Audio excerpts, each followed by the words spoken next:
what's up everybody? Happy New Year to you. Today's January 2nd. We're on our way to a wedding in Cynthiana, Kentucky.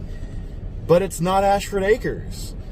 There's another wedding venue in Cynthiana I didn't even know about until like 8 months ago when they booked me. It's called the Prizing House. It's just off of downtown, and it looks like a pretty nice venue, so this will be my first time actually getting to check it out. It's kind of weird going to Cynthiana and not going to Ashford Acres for a wedding. I'll probably stop in and say hello, just because it's a neighborly thing to do. But yeah, it's going to be weird. Now, I'm not alone at this wedding. There are two of the bridesmaids actually work at Ashford Acres. It's kind of how I got the gig. They knew the bride, and referred her to me, and booked it that way. But either way, it's still pretty cool to get my hands in two wedding venues in the same town, the only two wedding venues in the same town.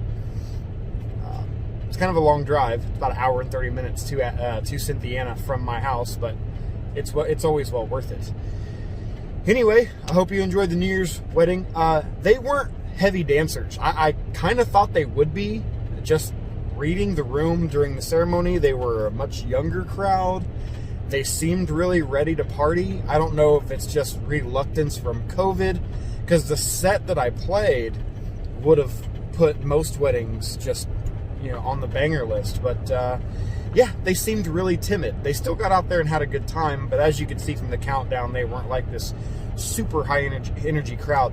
The bride was happy, the groom was happy, they were ecstatic at the performance. And I got a ton of compliments from all the guests, so they obviously liked what I did.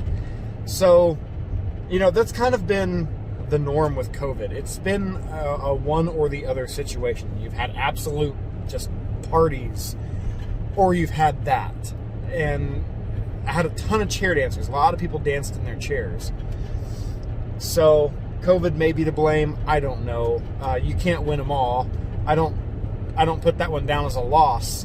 But I was just kind of shocked when more people didn't make it out to the dance floor. But it is what it is. I had a great time. The guests were super impressed with the countdown. Another big shout out to nyecountdown.com. They really delivered with that. And it's not very expensive. You can do the audio only, which is what I did for this wedding because they didn't book any kind of video package. Or you can actually do a video package as well. So yeah, pretty cool stuff. Anyway, we will see you at the venue. Stay tuned. A lot more to come.